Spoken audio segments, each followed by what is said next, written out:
ఇది వింటున్నారా? Indian railways లో సరికొత్త క్రేజీ అప్డేట్ వచ్చిందండి.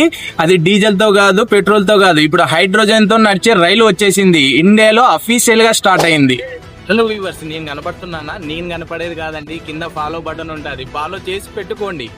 రీసెంట్గా జూలై 17న మన పీఎం నరేంద్ర మోడీ గారు హర్యానా రాష్ట్రంలోని జింద్ రైల్వే స్టేషన్లో ఈ హైడ్రోజన్ రైల్ని స్టార్ట్ చేశారు. నుండి జింద్ రైల్వే స్టేషన్ నుండి సోనిపట్ వరకు 89 కిలోమీటర్లు పరుగులు తీయబోతుంది. ఈ ట్రైన్ ఎందుకు అంత స్పెషాలిటీ? ఇది 100% ఎకో ఫ్రెండ్లీ. ఈ ట్రైన్ నుండి కాలుష్యం రాదు, ఇది సైలెంట్ గా పరుగులు పెడుతుంది. దీని పేరు వచ్చేసి నమో గ్రీన్ ట్రైన్. ప్రపంచంలోనే అత్యంత పొడవైన హైడ్రోజన్ ట్రైన్ ఇదే. మన ఇండియాలో 10 కోచ్లు ఏకంగా ఉన్నాయి. ఇతర కంట్రీల్లో అయితే 2-3 కోచ్లే ఉంటాయి.